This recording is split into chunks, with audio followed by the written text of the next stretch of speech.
Buenos días, amada iglesia.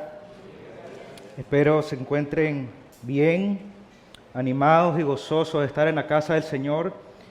Y gloria a Dios por el privilegio que nos ha dado en esta mañana de poder estar en la casa del Señor, poder recordar la muerte de Cristo Jesús en la cruz del Calvario por medio de la Santa Cena, pero también el privilegio y el regalo de poder alabar y exaltar su nombre, porque Él es digno de todo el honor, de toda la gloria y de toda la honra. Amén. Bienvenidos a la casa del Señor, bienvenidos a Iglesia Bíblica Petra.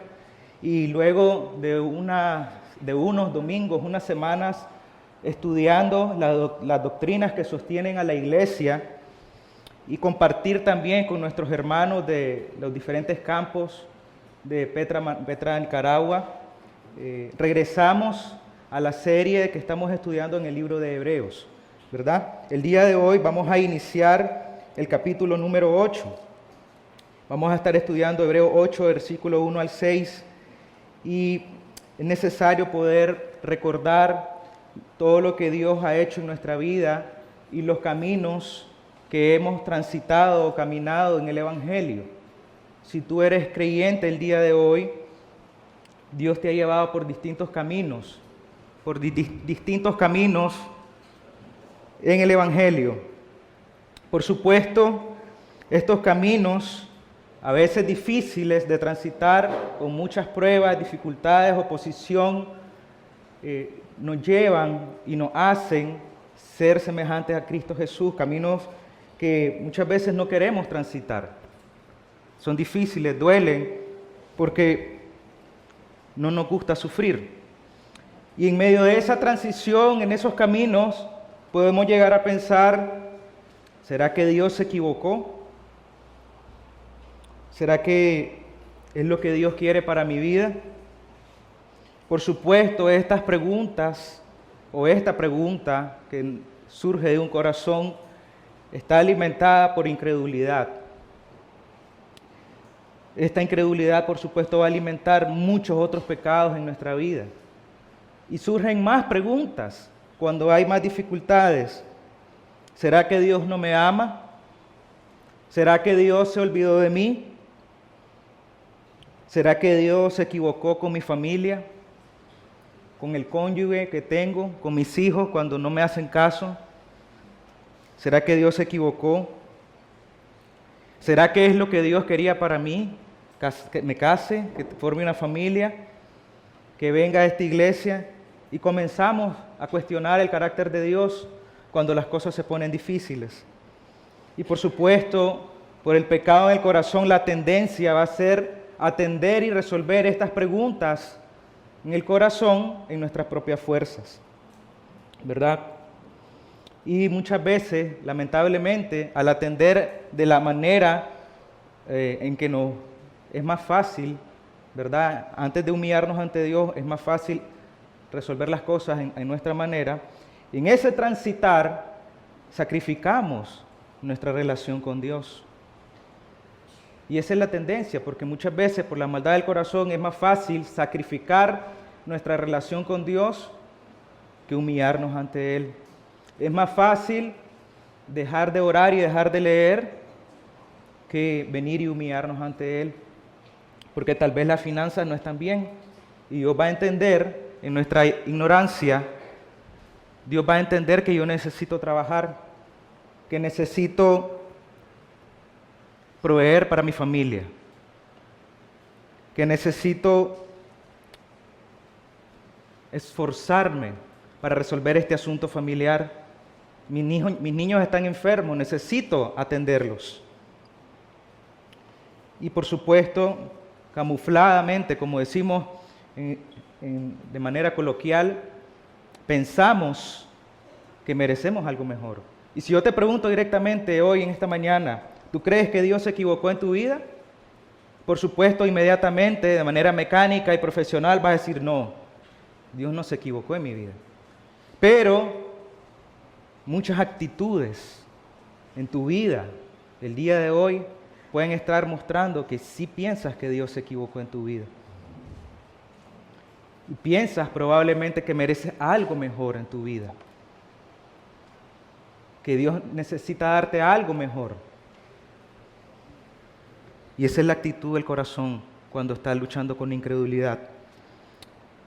Vamos a orar, hermanos, en esta mañana para poner este tiempo en las manos de Dios. Yo le ruego y le pido al Señor que este tiempo sea para la gloria de su nombre, pero también yo les pido a ustedes que puedan orar por mí para que sea el Espíritu Santo guiándome y capacitándome para poder dirigir este tiempo. Oremos. Señor, le damos gracias por el regalo que usted nos ha dado esta mañana de poder estar en su casa, Señor, de poder alabar y exaltar su santo nombre, pero también poder recordar el sacrificio de Cristo Jesús en la cruz del Calvario, Señor. A diario necesitamos recordar el Evangelio en nuestras vidas, porque a diario pecamos en contra de usted, y nuestra tendencia es alejarnos de usted, nuestra tendencia es luchar con incredulidad, luchar con ansiedad, desconfianza, Señor. Y pecamos en contra de usted, porque ponemos la mirada en nosotros mismos, Señor. Y yo le pido, mi Señor, para que usted en esta mañana nos ayude a renovar nuestra mente y corazón y poder prestar atención al llamado que usted tiene a nuestras vidas, Señor, el día de hoy. Que podamos con corazones humildes, humillados ante usted, recibir el llamado, Señor, y ser obedientes al llamado que usted tiene a nosotros en esta mañana, Señor. Que este tiempo sea de mucho ánimo y de bendición para toda su iglesia, Señor, pero sobre todo que sea para la gloria de su nombre. Oramos en el nombre de Cristo Jesús. Amén. Hermano, yo quiero invitarte esta mañana a ponerte de pie, por favor. Vamos a leer la palabra de Dios con reverencia. Vamos a estar en Hebreos capítulo 8, del versículo 1 al 6. Yo voy a leer en Nueva Biblia de las Américas. Dice la palabra de Dios: ahora bien, el punto principal de lo que se ha dicho es este: tenemos tal sumo sacerdote que se ha sentado a la diestra del trono de la majestad en los cielos, como ministro del santuario del tabernáculo verdadero, que el Señor erigió, no el hombre. Porque todo sumo sacerdote está constituido para presentar ofrendas y sacrificios, por lo cual es necesario que este sumo sacerdote también tenga algo que ofrecer. Así que si él estuviera sobre la tierra, ni siquiera sería sacerdote, habiendo sacerdotes que presentan las ofrendas según la ley, los cuales sirven a lo que es copia y sombra de las cosas celestiales, tal como Moisés fue advertido por Dios cuando estaba a punto de erigir el tabernáculo.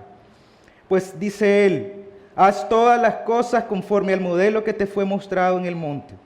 Pero ahora Jesús ha obtenido un ministerio tanto mejor, por cuanto él es también el mediador de un mejor pacto, establecido sobre mejores promesas. Amén.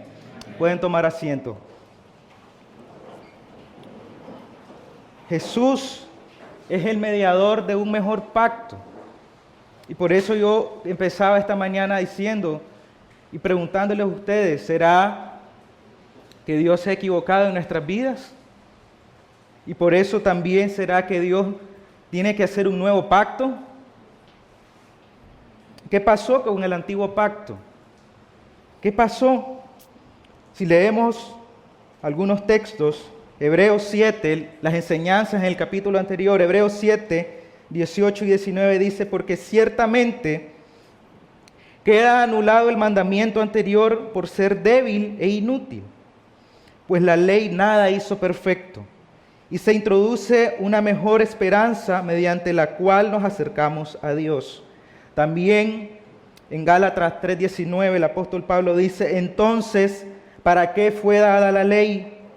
Fue añadida a causa de las transgresiones, hasta que viniera la descendencia a la cual ha sido hecha la promesa, la ley que fue promulgada mediante ángeles por medio de un mediador. Amén.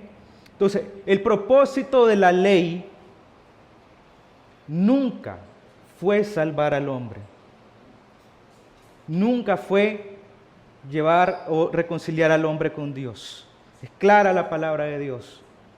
El propósito de la ley es mostrar el pecado en el hombre, es mostrar la debilidad en el hombre, es mostrar tu pecado, es mostrar mi pecado, mostrar nuestra debilidad, pero también mostrar nuestra necesidad de un mediador, de un salvador que pueda reconciliarnos con Dios. Por eso Dios hace un nuevo pacto. pero no porque Él tenga necesidad de un nuevo pacto.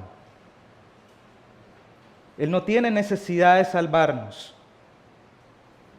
¿Tú crees eso? Él no tiene necesidad de salvarnos, porque Él está completo en los cielos. Él no tiene necesidad que tú le estés adorando todos los domingos, ni le estés ofrendando, ni le estés sirviendo, por si en algún momento has pensado que Dios necesita tu servicio y que Dios necesita tu adoración. Por eso en Hebreos 7 son versículos que estudiamos anteriormente al capítulo que estamos en esta mañana. Hebreos 7, 23 y 28. Miren lo que dice el autor de Hebreos. Los sacerdotes anteriores eran más numerosos porque la muerte les impedía continuar. Pero Jesús conserva su sacerdocio inmutable, puesto que permanece para siempre. Por lo cual Él también es poderoso para salvar para siempre a los que por medio de Él se acercan a Dios, puesto que vive perpetuamente para interceder por ellos.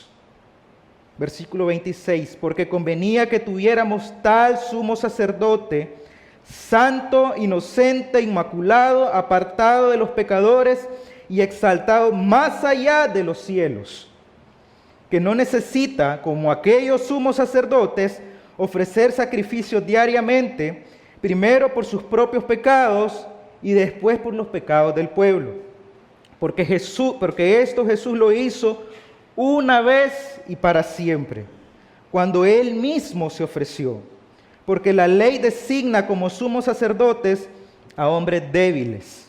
Pero la palabra del juramento que vino después de la ley designa al Hijo hecho perfecto para siempre. Amén. Y el argumento del autor de Hebreos en el capítulo 8 que estamos estudiando es exaltar y poner en preeminencia el sacerdocio de Cristo Jesús, el servicio de Cristo Jesús.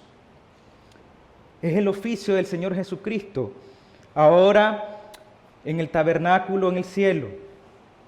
Él está exaltando lo que el Señor Jesucristo está haciendo allá. Por eso dice, ahora bien, el punto principal de lo que se ha dicho es este. Todo lo que acabamos de leer en el capítulo 7, Él lo está enfatizando nuevamente en el capítulo 8. Este es el punto principal. Este es Cristo Jesús, nuestro sumo sacerdote. Los mediadores anteriores eran imperfectos y no cumplían con el estándar de Dios. ¿Cuál es el propósito o la función de un mediador? Podemos preguntarnos. El original en hebreo es mesites, mediador, es propiamente, lo definen como un árbitro, ¿verdad? Pero es interesante porque dice que garantiza el cumplimiento de los términos según estipulado un pacto. Garantiza lo que Dios está demandando. Y esta es la definición de mediador que el autor le está dando al Señor Jesucristo. Alguien que garantiza y que no va a fallar en lo que Él hace. Amén. Por eso, vuelvo y recordamos lo que dice el autor en Hebreos 7. Hombres débiles que fallaron. Iglesia, en el Antiguo Testamento vemos, leemos y conocemos muchas historias de sacerdotes que fallaron. Leví falló, Aarón falló, Moisés falló. Los hijos de Aarón ofrecieron un sacrificio que Dios no les había pedido. Fallaron, pecaron en contra de Dios. Todos los sacerdotes que ofrecían sacrificios morían, fallaban. Ellos eran mediadores entre Dios y el pueblo. Profetas, mediadores entre Dios y el pueblo, que comunicaban el mensaje de Dios al pueblo, fallaron y murieron. Comunicaban el mensaje de Dios a reyes poderosos también, y les llamaba al arrepentimiento, fallaron, murieron. Jonás, cuando Dios lo llama a proclamar el mensaje, Jonás huye en dirección contraria y desobedece al Señor. Un hombre débil y que falló. Los reyes, mediadores entre Dios y el pueblo, fallaron. El hombre, conforme al corazón de Dios, falló y pecó en contra de Dios. Hombres débiles que no gobernaban como Dios quería que gobernaban, que ofrecían sacrificios a ídolos y a otros dioses, que tenían muchas mujeres cuando Dios nunca pidió eso, ni estaba a favor de eso. Esos hombres fallaron y eran los mediadores entre Dios y el pueblo. Por eso Jesús como mediador garantiza, iglesia, el cumplimiento de los términos estipulados en el nuevo pacto, porque es el único que garantiza y que cumple y que satisface las exigencias de Dios y del nuevo pacto. Amén. Jesús como mediador es el único que garantiza lo que Dios demanda. Por eso Jesús, iglesia, es un mejor profeta. Jesús es un mejor sacerdote. Jesús es un mejor rey. Y ahí debe estar nuestra esperanza. Ahí debe estar nuestro consuelo. Ahí debe estar nuestra mirada.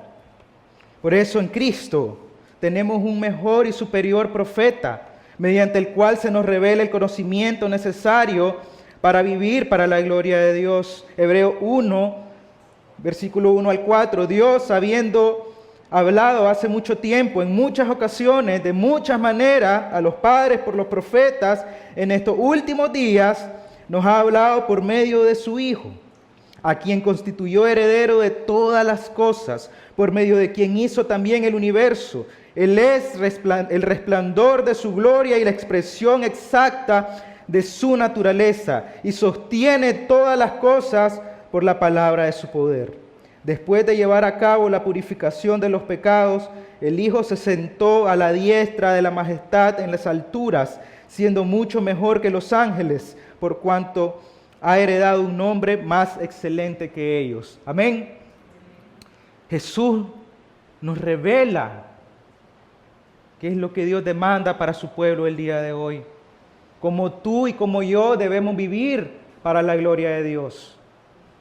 No bajo nuestros propios términos, no pensando y asumiendo cosas del carácter de Dios. Es claro, en el Señor Jesucristo está revelada toda la gloria de Dios. En Jeremías 31 habla acerca de este nuevo pacto. Habla acerca de lo que Dios prepara para su pueblo y su iglesia.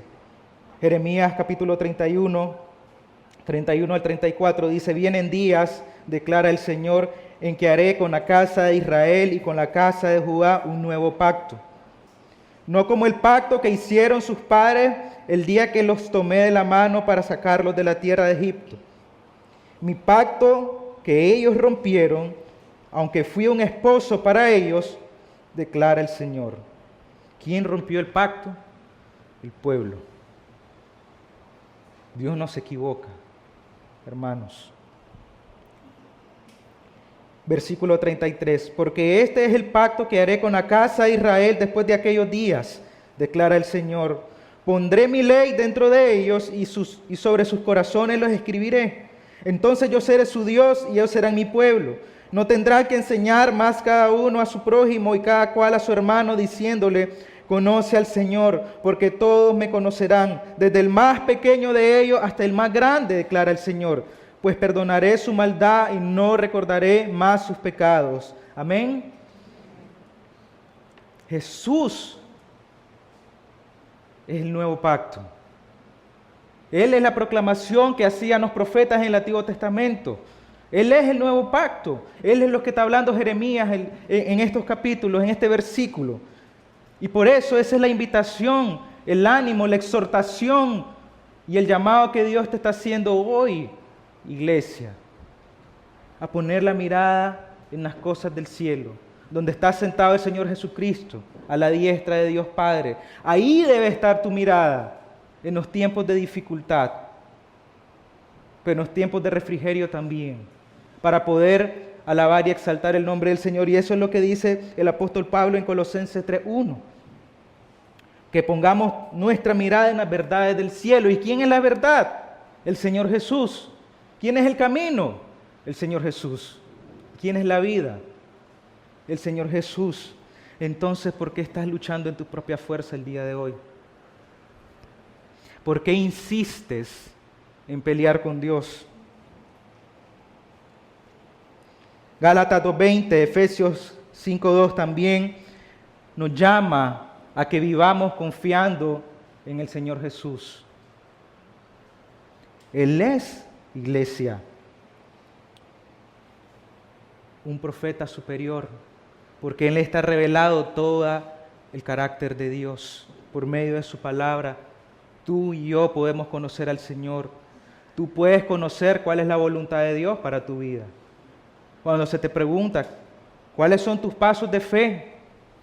¿Qué es lo que Dios quiere que hagas? Y tú no sabes qué hacer. Aquí está. En su palabra, en las Escrituras. Aquí está revelado lo que Dios quiere para tu vida.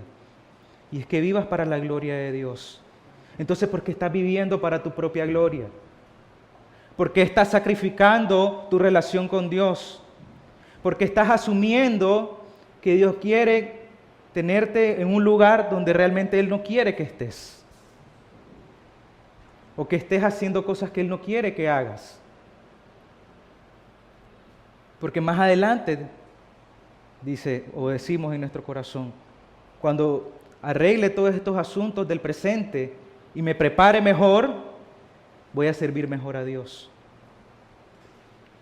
Cuando entierre a mi familiar, cuando entierre a esa persona, más adelante voy a servir al Señor. Y ese tiempo, te digo, nunca va a llegar. Porque el llamado que Dios está haciendo es hoy, no mañana, no más adelante. Dios quiere que le obedezcas hoy, que le sirvas hoy, que le adores hoy, no en el futuro. Entonces deja de sacrificar tu relación con Dios, poniendo otras prioridades por encima del Señor. Tu trabajo, tus estudios, tus maestrías, probablemente están quitando tiempo con el Señor. Y tú dices, bueno, primero voy a terminar mi carrera universitaria y luego voy a sacar una maestría y después voy a servir. Cuando ya esté listo. ¿Qué piensas tú que viene después de una maestría? Otra. Y después de 2 maestrías, un doctorado. ¿Y cuántos años piensas que vas a tener en ese tiempo? Y probablemente Dios no te va a permitir ni siquiera sacar una maestría. ¿Por qué? Qué perverso es esto. Pensamos que el día de mañana vamos a estar vivos. Como que nosotros somos los dueños de nuestra vida y controlamos nuestra vida. Pensamos que yo voy a hacer todo esto el día de mañana. Pero es Dios el que tiene el control de tu vida y de mi vida. Y Él puede decidir si sigues viviendo el día de mañana o no. Entonces deja de sacrificar tu relación con Dios. ¿Por qué tienes tan poco tiempo de oración y de lectura en la palabra del Señor? Probablemente son otras tus prioridades.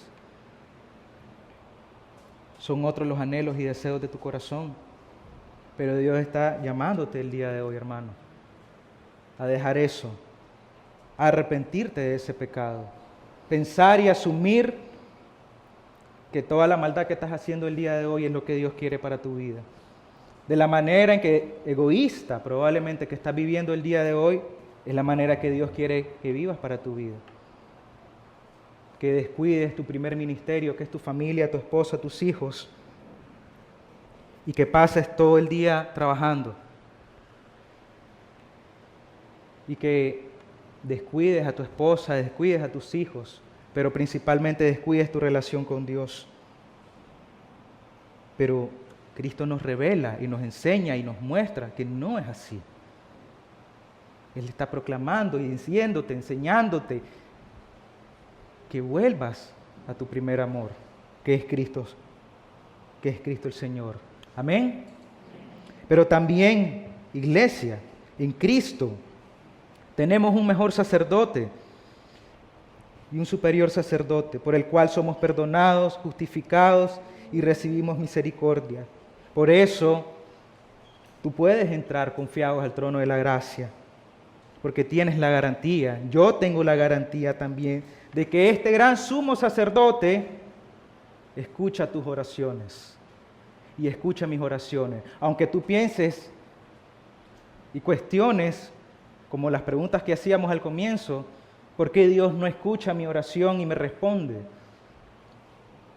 Hebreos 4:16, por tanto, acerquémonos con confianza al trono de la gracia para que recibamos misericordia y hallemos gracias para la ayuda oportuna. Entonces, ¿por qué no te estás acercando con confianza al trono de la gracia? Porque no lo conoces, porque no quieres conocerles, porque no quieres atender al llamado de Dios a tu vida. Salmo 41, esperé pacientemente al Señor, dice el salmista, y Él se inclinó a mí y oyó mi clamor. Y cuando tú oras 1 minuto en la mañana, tú quieres que el Señor te responda al mediodía. Y cuando se hacen las 2 de la tarde, usted dice, Dios no me ha contestado. Dios no me ama. Dios se olvidó de mí. Y comienzas a luchar con autocompasión, con mentiras, con enojo. Pero el salmista dice, Dios se inclinó a mí y oyó mi clamor. Pero también él dice que esperó con paciencia al Señor. ¿Por qué Dios tiene que responderte inmediatamente? ¿Por qué Dios me tiene que responder a mí inmediatamente? ¿Quién eres tú y quién soy yo para exigirle a Dios que nos conteste inmediatamente nuestras oraciones? Cuando tú ni siquiera le obedeces y todos los días pecas en contra de Él y abusas de su gracia.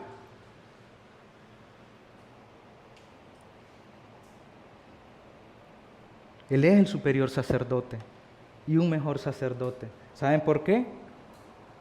Porque Él todos los días se presenta ante Dios como el único sacrificio válido y vigente.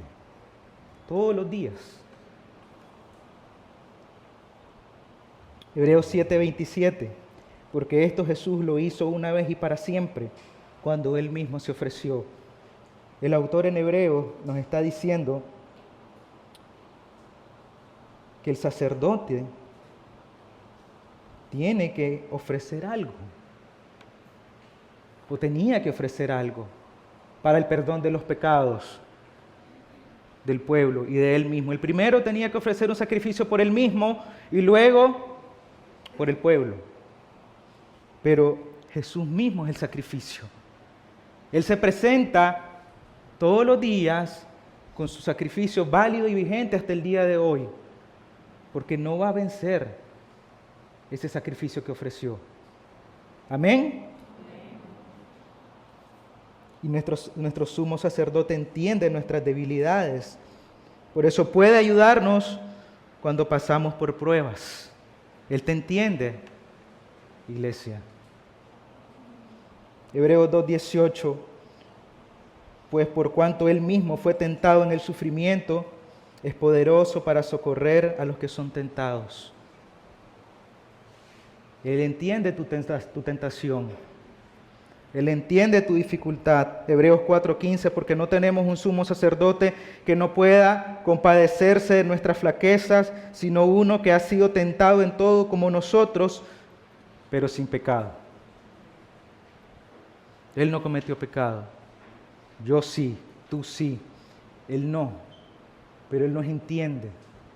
Y Él está intercediendo, como dice su palabra, por ti y por mí. Miren qué bonita esta enseñanza en Lucas 22, 31 y 32. Simón, Simón, mira que Satanás los ha reclamado a ustedes para zarandearlos como a trigo. ¿Cuántas veces no te ha reclamado a ti Satanás probablemente para zarandearte? Pero yo he rogado por ti, dice el Señor Jesús, para que tu fe no falle. Y tú, una vez que hayas regresado, fortalezcas a tus hermanos. Eso es lo que el Señor hace.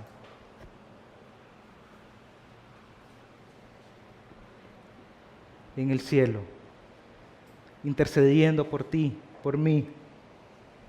Por eso la intercesión de Jesús, aunque tú falles, aunque tú peques, aunque tú dudes con incredulidad, si tú eres un hijo de Dios, tú que estás sentado el día de hoy y dudes del carácter de Dios, ningún pecado que tú hagas, ninguna cosa que tú hagas o dejes de hacer va a limitar y va a interrumpir la intercesión de Dios en la cruz ante el trono, de gracia. Nada va a interrumpir la intercesión del Señor ante Dios. Nada, no es interrumpida ni limitada, porque no depende de ti. Nunca ha dependido de ti. Cuando tu fe es débil, Jesús intercede por ti.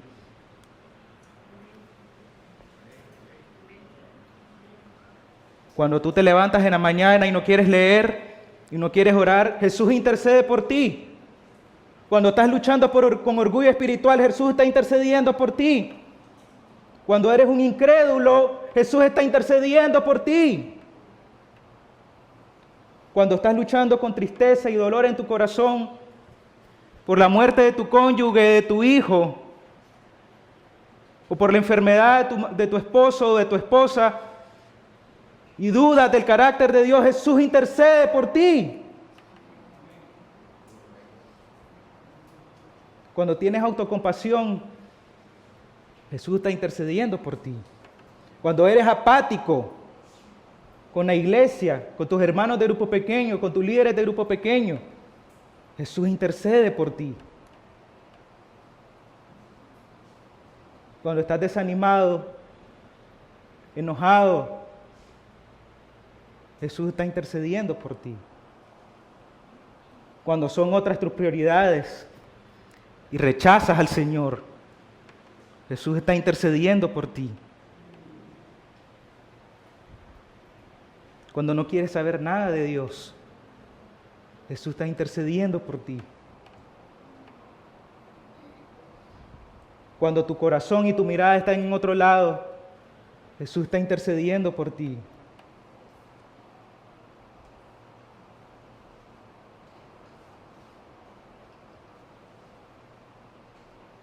Esto debería, hermano, aplastar tu corazón.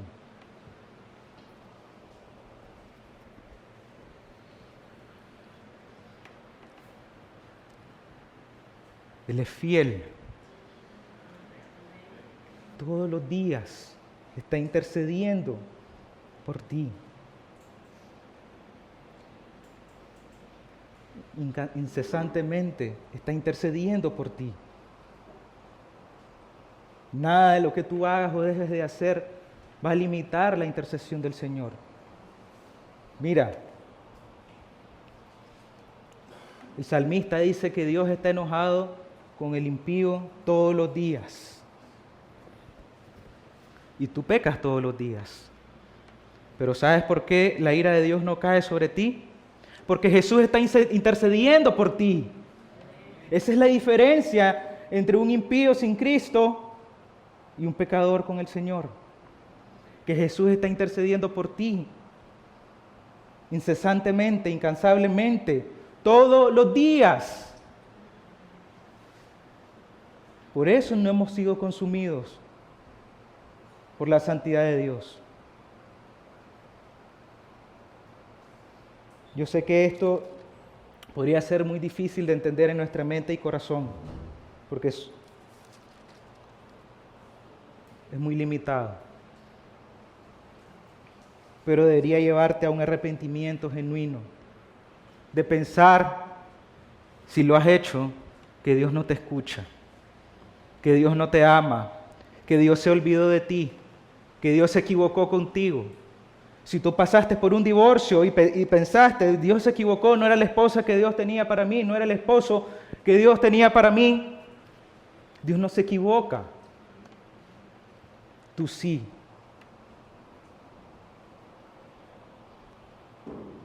Y ese es el llamado, iglesia, el día de hoy. A que tu corazón se arrepienta de pensar como un incrédulo y desear las cosas de un incrédulo. Dios te ama por medio de Cristo Jesús, porque Él está complacido en Cristo Jesús. Por eso en Cristo tenemos un mejor y superior Rey, pues ejerce un reinado adecuado de la ley y es poderoso para salvarnos una vez y para siempre. Amén.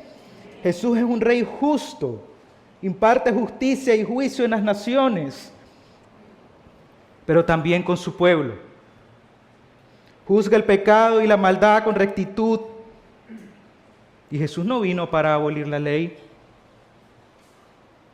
Él vino para cumplirla y para glorificar a Dios. Isaías 9:7, el aumento de su soberanía y de la paz no tendrán fin sobre el trono de David y sobre su reinado, para afianzarlo y sostenerlo con el derecho y la justicia desde entonces y para siempre. El celo del Señor de los ejércitos hará esto. Amén. Aunque tú veas un caos en el mundo, Dios no ha dejado de gobernar. El Señor tiene el control de todas las cosas. Y el caos y la maldad del mundo, lo que deben hacer en tu propia vida, en tu propio corazón, es odiar el mundo y rechazar el pecado, no amarlo. Eso es lo que debería de producir en tu corazón todo el caos que ves todos los días. Jesús es un Rey soberano. Por lo tanto, nada ni nadie puede separarte del amor de Dios. No puedes perder tu salvación.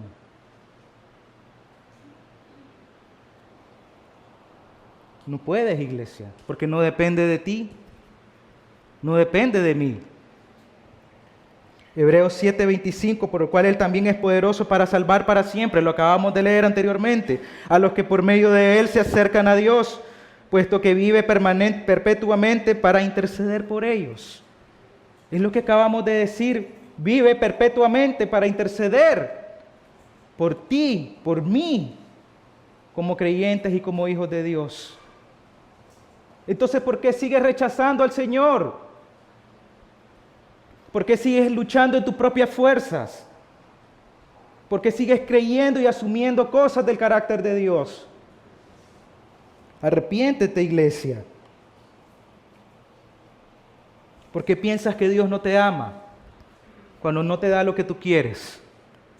Romanos 8:38 y 39, porque estoy convencido, dice el apóstol Pablo, que ni la muerte, ni la vida, ni ángeles, ni principados, ni lo presente, ni lo porvenir, ni los poderes, ni lo alto, ni lo profundo, ni ninguna otra cosa creada nos podrá separar del amor de Dios que está en Cristo Jesús nuestro Señor. Amén. Nada en toda la creación te va a separar del amor de Dios. Entonces, ¿por qué piensas que Dios no te ama?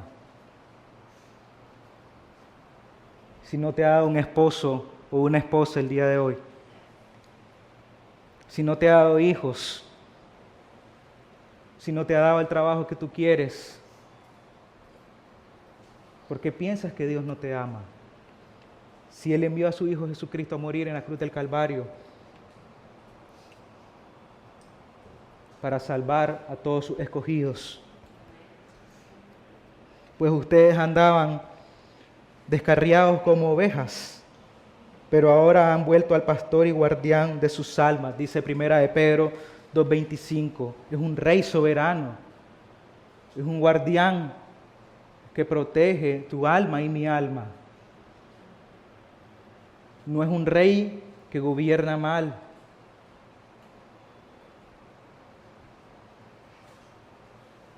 No es como la pregunta que hacen muchos incrédulos muchas veces cuando he predicado de Cristo y han sufrido mucho y me preguntan, ¿y en ese momento dónde estaba Dios?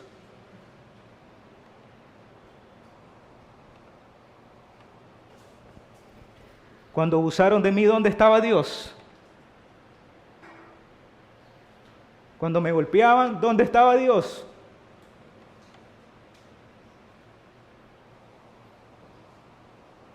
Esa es la pregunta que hace la gente. En la guerra, ¿dónde está Dios?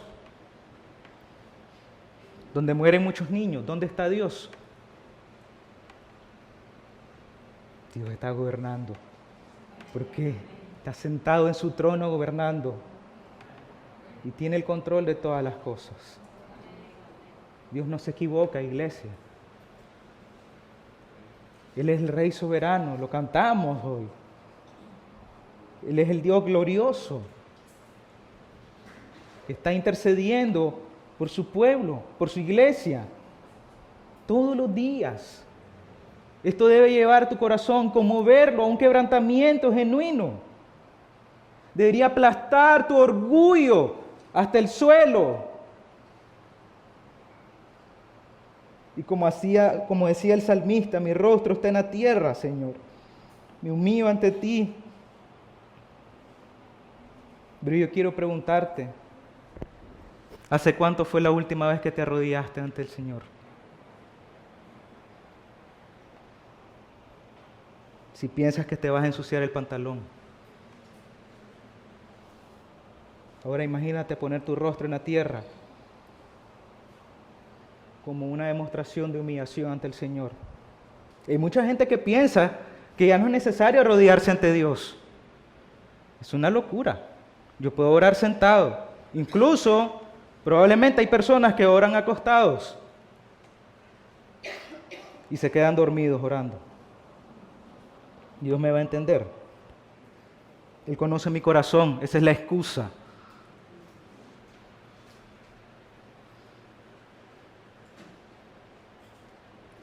Si no te puedes arrodillar ante Dios, probablemente no lo estás reconociendo como tu Rey, como tu sacerdote y tu profeta.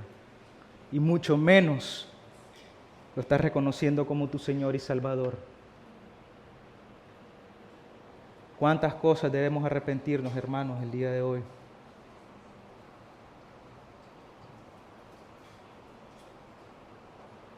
¿Cuántas cosas Dios nos está llamando a arrepentirnos el día de hoy?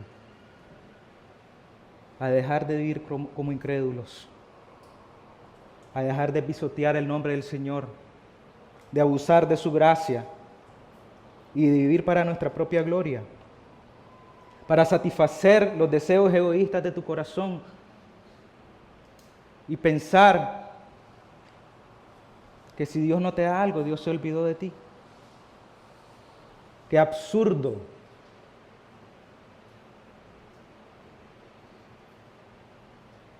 Es pensar así.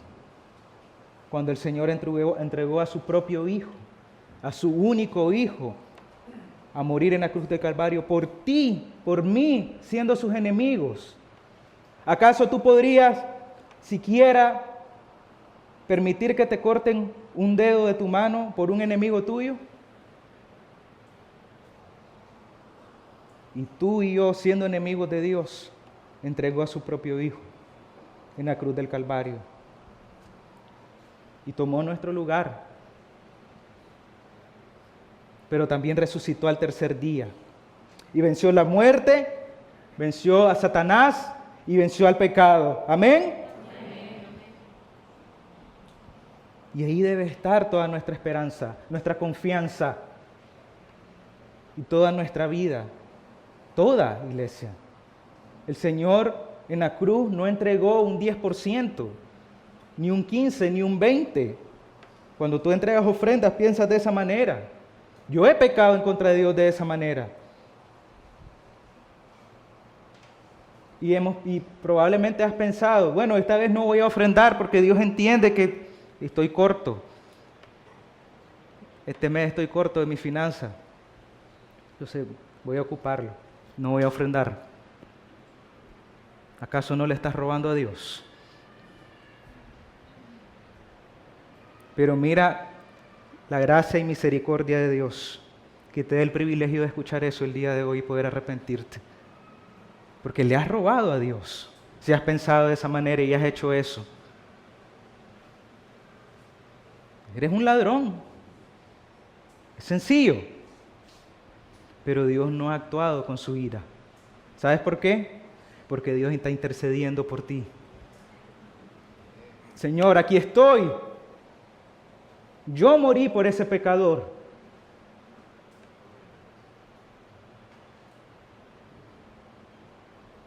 Por eso no ha sido aplastado y eliminado de este mundo. Yo quiero compartir en esta tarde una oración que el Señor Jesús hacía por sus discípulos y por el mundo. Y esa tú la encuentras en Juan 17. Juan capítulo 17. Es la oración intercesora de Jesús y con esto quiero ir terminando. Estas cosas habló Jesús y alzando los ojos al cielo dijo: Padre, la hora ha llegado.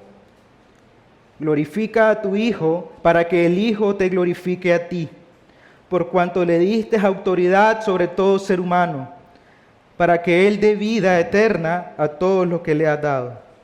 Y esta es la verdad eterna, que te conozcan a ti, al único Dios verdadero, y a Jesucristo, a quien has enviado. Versículo 4, yo te glorificaré en la tierra, habiendo terminado la obra que me diste que hiciera. Y ahora glorifícame tú, Padre, junto a ti, con la gloria que tenía contigo antes que el mundo existiera.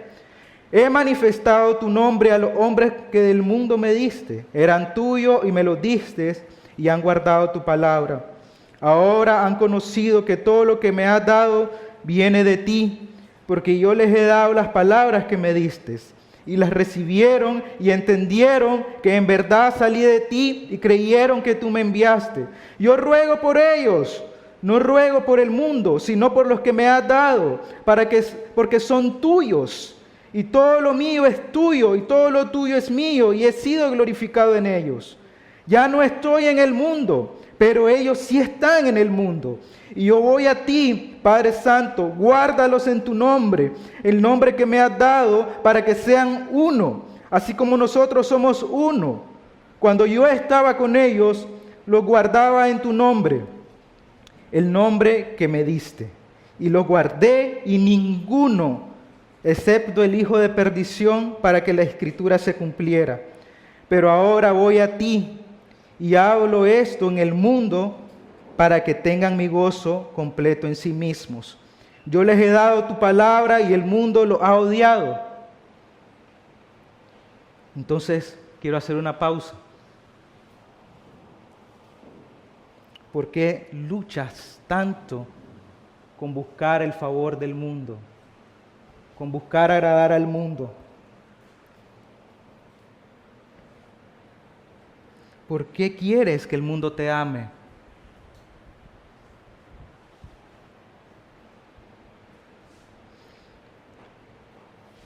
Versículo 14, yo les he dado tu palabra y el mundo lo ha odiado, porque no son del mundo, como tampoco yo soy del mundo.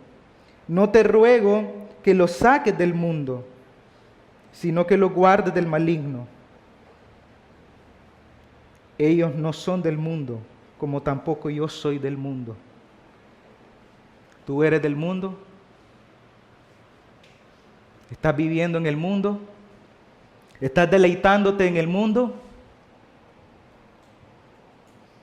Versículo 17. Santifícalos en la verdad. Tu palabra es verdad. ¿Y quién es el Verbo? Es el Señor Jesucristo, dice el apóstol Juan. Versículo 18. Como tú me enviaste al mundo, yo también los envío al mundo, y por ellos yo me santifico, para que ellos también sean santificados en la verdad. Pero no ruego solo por estos, sino también por los que han de creer en mí por la palabra de ellos. Y eso somos nosotros el día de hoy. Para que todos sean uno, como tú, oh Padre, estás en mí y yo en ti, que también ellos estén en nosotros, para que el mundo crea que tú me enviaste. La gloria que me diste les he dado, para que sean uno, así como nosotros somos uno. Yo en ellos y tú en mí, para que sean perfeccionados en unidad, para que el mundo sepa que tú me enviaste y que los amaste tal como me has amado a mí. Dios te ama.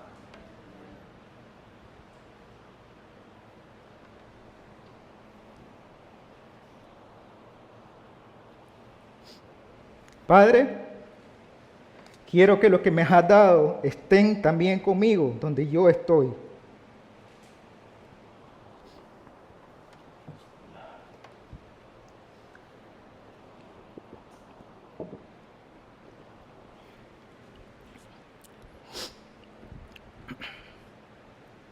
Quiero que los que me has dado estén también conmigo donde yo estoy, para que vean mi gloria, la gloria que me has dado, porque me has amado de antes de la fundación del mundo. Oh Padre justo, aunque el mundo no te ha conocido, yo te he conocido, y estos han conocido que tú me enviaste. Yo le he dado a conocer tu nombre, y yo le daré a conocer para que el amor con que me amaste esté en ellos y yo en ellos. Amén. Iglesia, confía en el gran sumo sacerdote, santo, misericordioso y perfecto. Deja de luchar en tus propias fuerzas. Deja la rebeldía en tu corazón. Deja la amargura en tu corazón. ¿Por qué estás enojado con Dios? No sé por qué cosas estás pasando o puedas estar pasando el día de hoy. Si tienes un familiar enfermo, si tu cónyuge falleció, si tus padres fallecieron, si tu hijo falleció, si tu esposa o tu esposo te dejó, si estás sin trabajo,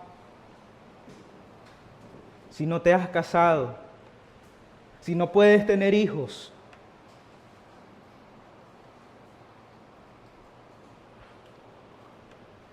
Dios te llama a arrepentirte de eso y dejar de pensar en ti mismo, porque Dios te ama por medio de Cristo Jesús. Dios quiere que tu corazón sea completo para Él y esté lleno de Él, saturado de la gloria de Cristo, no del mundo. Y es tiempo de arrepentirse, iglesia. Si has corrido del Señor y has luchado con Dios,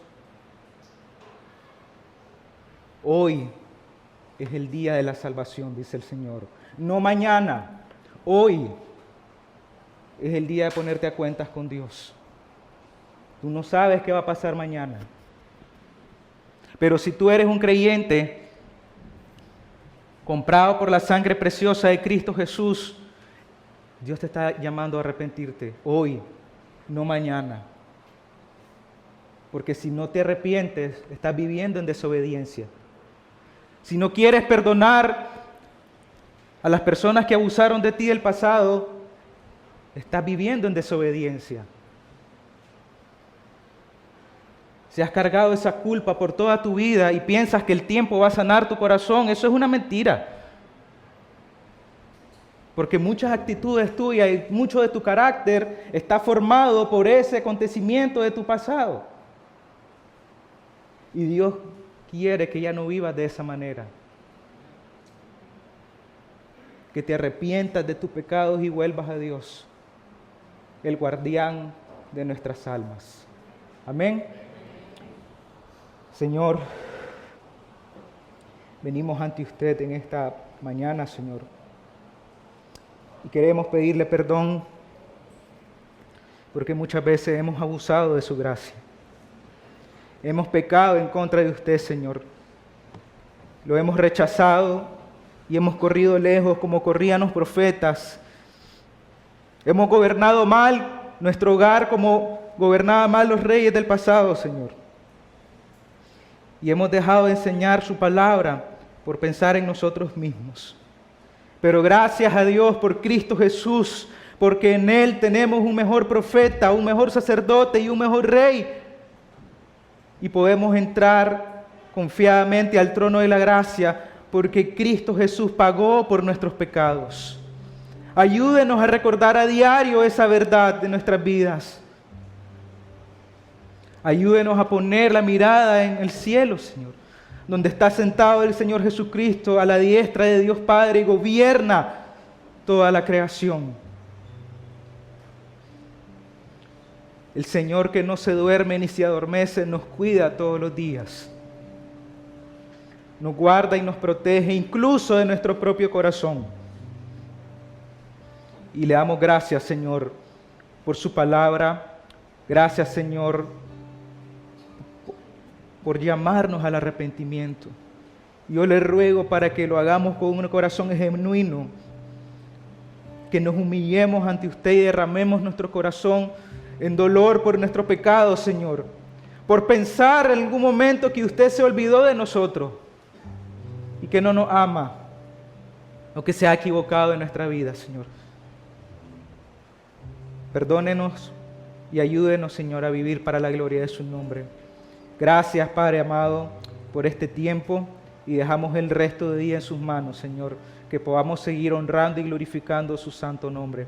En el nombre de Cristo Jesús, amén. Son amados.